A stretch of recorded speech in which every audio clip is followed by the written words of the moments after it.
This week on the announcers table, we'll be discussing the Clash of Champions pay-per-view, the first ever Women's Royal Rumble, Superstar Shakeup, and the winner for the Amazon gift card giveaway.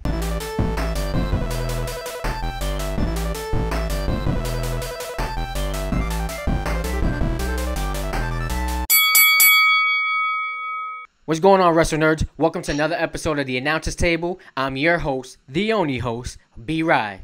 And next to me, my unfortunate co-host, the Canadian Screwjob himself, Hertz Gewurz.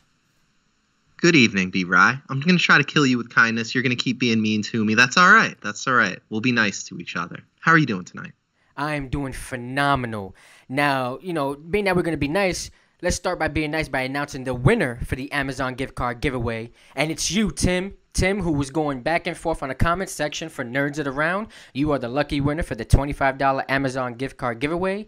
Please be sure to pay attention to your email as we'll be sliding one in there. Now, sliding into those DMs like Enzo Amore. Oh, okay. Mr. Zotrain over there. Anyways, now on to Clash of Champions. For all you guys who watched the pay-per-view Clash of Champions, I'm just going to say right now, I'm going to give it a 6.5. It wasn't great, but it wasn't horrible. Dolph Ziggler in the U.S. title match was a big surprise to everyone except for me, because if you guys paid attention to the last week's episode and also to my predictions, I predicted Dolph Ziggler to win. I was pretty surprised. I didn't see that coming, and I definitely didn't see what happened later on SmackDown coming. We'll get to that. Now, going on, one of the matches that I did not like was the Shane McMahon, Daniel Bryan special guest referee against, the tag team of Sami Zayn, Kevin Owens, and Randy Orton and Shinsuke Nakamura. This match just felt forced. It felt rushed. I mean, you had this big build-up going on. I mean, we both knew that Sami Zayn or Kevin Owens would not get fired because, they're top guys on SmackDown right now. They're, two of the top guys on SmackDown. We knew they were going to get fired, but I think the match could have been better, and I think the ending could have been way better. Absolutely. I think when you have a match like that, when you have the performers that they had in that match, you have Shinsuke Nakamura, Kevin Owens, and Sami Zayn, and Randy Orton, you have four of the best performers that you have in WWE. And what are we talking about in that match? We're talking about the referees. Like, that's stupid, honestly. Like, that's not, you don't want to have that kind of talent in a match, and you're talking about the referees. Now, I don't understand how we're still somehow in a world where we're trying to pretend that Shane McMahon is the good guy in all this. Shane McMahon is literally the only person involved in that match that cheated at all. Other than that, nobody else violated any rules. Are you blind? Did you not see the fast count by Daniel Bryan? Sami Zayn had already won the match. Shane McMahon failed to count the three. He pushed Shane McMahon out the way, and he fast counted 1, 2, 3. Granted, Shane McMahon did not count the 3, but Daniel Bryan did cheat. He gave a fast 1, 2, 3 count, and that's how Sami Zayn and Kevin Owens kept their job.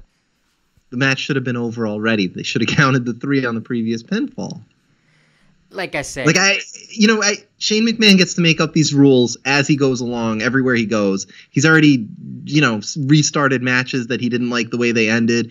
He's changed winners already in the past 6 months. Like, he's making up the rules as he goes along, and the only people who are calling him on it are Kevin Owens and Sami Zayn. One of the best matches, I think, of the night, besides the U.S. title, was the Fatal 4-Way Tag Team match. Mm-hmm. And I was really rooting for Rusev and Aiden English in this match.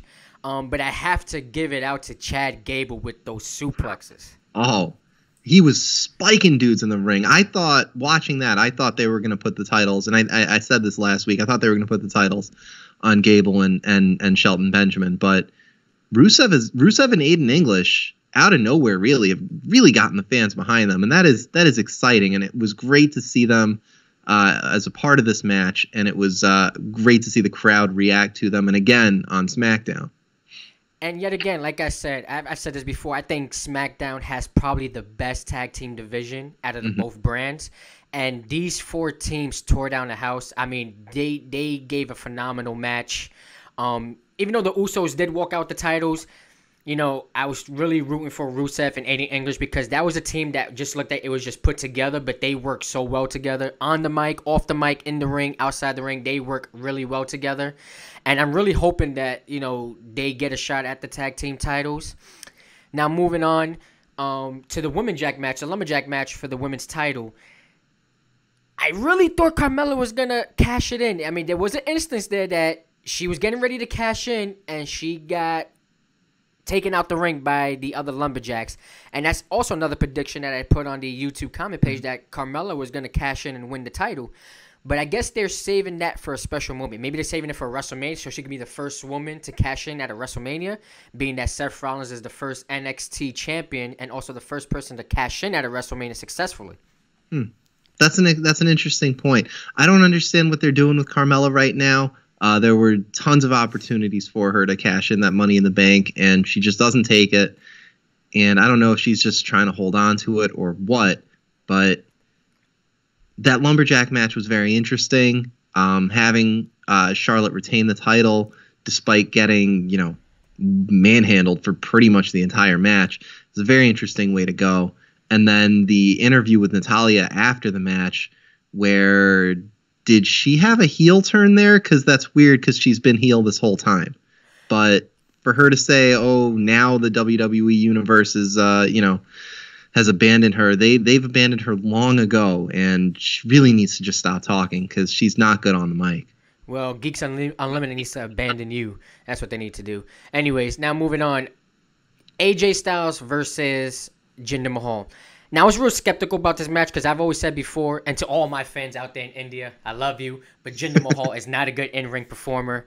But AJ Styles brought it out of him, and I was very surprised at this match. This was a very good match, and you're right in that Jinder Mahal is not the best in-ring competitor. He's not even that good. But AJ Styles is going to get a good match out of anybody. AJ Styles can get a good match out of a broom, for goodness sake. Just like you could get a good show out of me. Oh, wow. We're going to move on to Monday Night Raw. Nothing really special happened on Monday Night Raw. Dean Ambrose was injured. Brock Lesnar came back, and F5 Kane. The one thing I do want to discuss was the ending of Monday Night Raw, which was a six-woman tag match. And Stephanie McMahon interrupted in the middle of the match, which, it was fine because at that point, the referee had lost all control of the match. And she made an announcement that for the first time in history, there will be an all-women's Royal Rumble. Now, if you guys are loyal subscribers and loyal viewers, I spoke about this a few weeks back and a few episodes ago that, being that they're calling up all these women from NXT, that they were looking to either do a women's Royal Rumble or a women's Elimination Chamber. And I still have hope for the Women's Elimination Chamber because that's still the next pay-per-view that's coming up. But the fact that these women are making history is phenomenal. I mean, you and I growing up, we grew up in the Attitude Era. It was all about puppies, lingerie match, pillow fight match. To see these women do the same thing that the men do, I think is phenomenal. I love Alexa Bliss. I love Asuka. These women, they put it all on the line out there. And for them to get their own Royal Rumble so they can have a main event, and hopefully one of them can be like a real main event match, is phenomenal. Absolutely. It is a huge step forward for the women's division in WWE. It is, I love the announcement. I love the fact that they're doing this. It is going to be great to watch. They have some excellent performers. Great in-ring competitors who are not just talented but diversely talented. You have some high energy, some high flyers. You have submission specialists. You have strikers. You have very good and diverse wrestlers in this women's division, and so a Royal Rumble match is going to be very interesting and very fun to watch. Now, the way they did this announcement made absolutely no sense. But that's just Stephanie McMahon making the show about herself. Again, there's a McMahon on both shows, and they're just making the shows about themselves and trampling the talent in the middle. Asking the crowd to chant yes is just so cheesy that there aren't words to describe it. Well, technically, she didn't ask him to chant yes. She said if there was a time for a yes chant, it would be now, which I would get. It was cheesy. But, I hate to agree. I hate to agree with you, but yeah, she did make it about herself. At one point, Sasha Banks and Bayley came running back from the back when they were just in the match. They were in the match, yeah. Yeah, they just come running back, and then Alexa Bliss didn't have her title. Anybody else notice that? That she didn't have a title at all. Also, Dana Brooke didn't wrestle on the show that night, but for some reason she was in her gear. Yeah, she was in a suit and glasses. I remember that. Yeah, she was in her suit and glasses a minute ago, and then she's in her gear. Makes no sense. So moving on to SmackDown. SmackDown was a very interesting show because it was the show right after Clash of Champions. Mm-hmm. Dolph Ziggler, yet again, phenomenal performer.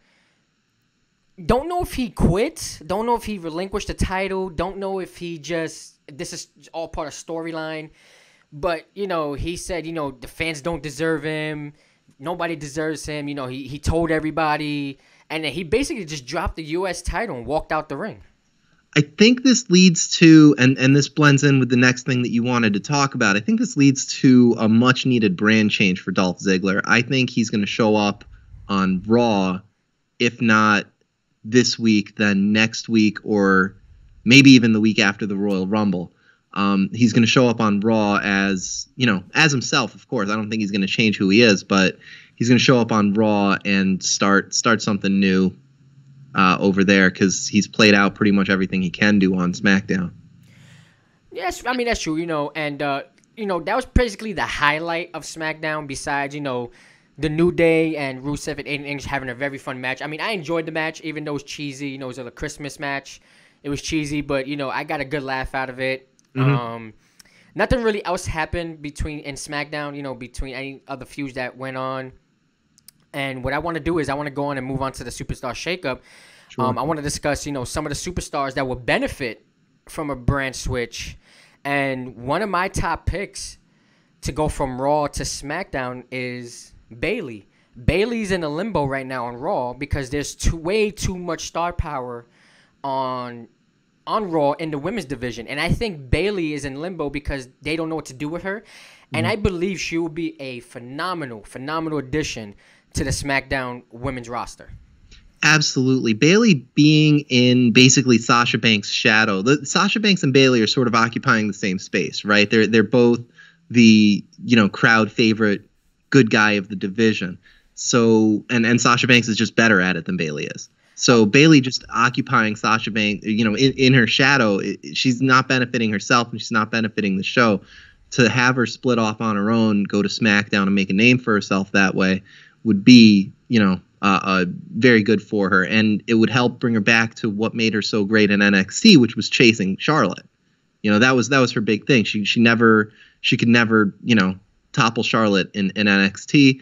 And so having her be able to do something like that on SmackDown, it sort of writes itself. And that's a very good idea. And another superstar that I think, a pair of superstars that I think need to, would benefit from a brand change. And you've said it yourself a bunch of times. The SmackDown tag team division has so much talent. There just isn't enough time for everybody. And Breezango, who just got squashed on a pay-per-view for no reason, they need to switch brands. They need to go to Raw. Raw just lost, one of their top tag teams with Dean Ambrose's injury. So, there's really no shield for as long as Dean Ambrose is gone. So they need to move Breezango over to Raw and use them to create some more drama in the tag team division over there. I think they would be a good addition to the Raw tag team division. Like I said, Raw's tag team division is very weak, but they do have a strong women's division. Mm-hmm. And I think another superstar that would benefit from a brand switch would be your boy, Bray Wyatt, who should go from Raw to SmackDown. I mean, when he was on SmackDown last year, he became WWE champion. He had a storyline. They were able to do something with him. Him being on Raw, they have nothing for him.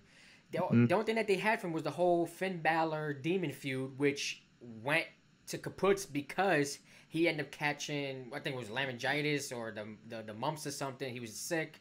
So, I think Bray Wyatt would definitely benefit from a brand switch. Especially since he never, when he lost the WWE Championship, he never had his rematch. So, that's a built-in story right there. He shows up on SmackDown and demands a title shot because he never had his rematch when he lost the title. Absolutely. I did hear a rumor that Randy Orton is going to be a part-time wrestler come 2018, which I think is good. I think he put in his time. He put in his due. So I think it's time for him, to be a part-time wrestler and let other talent get the spotlight. Another superstar that would benefit from a brand switch you said earlier in the show would be Natalya, going from SmackDown to Raw. Absolutely. The Raw women's division is very heavy with faces, and they need more people that can draw a lot of heat from the crowd. And Natalia, she's not, like I said, she's not great on the mic, but the crowd loves to hate her, and she's pretty good in the ring. So seeing her go up against talent like Asuka or Alexa Bliss, it would be very good to watch. I think you're absolutely correct. I mean, the only heel that they practically have on there is Alexa Bliss, because we don't know what they're doing with Nia Jax, who's another superstar that could benefit from a brand switch, because Nia Jax is stuck in a limbo right now. She's stuck in a love story with Enzo Amore, which I kind of like. I mean, I kind of like the little love story that's going on between them two. I find it hilarious. It's something I look forward to, like what's going on with these two, because Enzo himself is funny on the mic. He's funny no matter what. So him, being paired with Nia Jax, I think is great. But Nia Jax is one superstar I think is another another superstar that I think would benefit from a brand switch. Absolutely. Nia Jax, she's never gotten her title shot, which is weird. She's never gotten a one-on-one chance at a title, and I think it's because WWE doesn't know how to write a match where she loses one-on-one. You know what I mean? So until they put the title on Asuka, it doesn't make any sense to have Nia Jax on that show.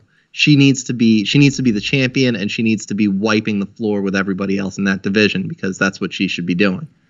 Well, and go back to what you said. I mean, she did get a title opportunity, but not on the main roster at NXT against Bayley, and Bayley beat her, that's true. Which was unbelievable because the size difference, the weight difference. And that was a great match. It was. And it was probably one of Bayley's best matches, in WWE overall. But they haven't done anything with Nia Jax on the main roster that makes any sense. Well, I mean, this is going to conclude our show. So, guys, be on the lookout for next week's episode.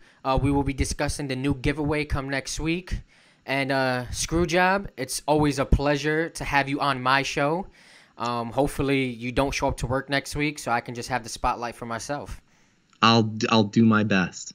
All right, Wrestle Nerds, until next week's episode, I'm your host, the only host, B. Rye. And I'm everybody's favorite co-host, Canadian Screwjob Hertz Gewurz. Good night, everybody.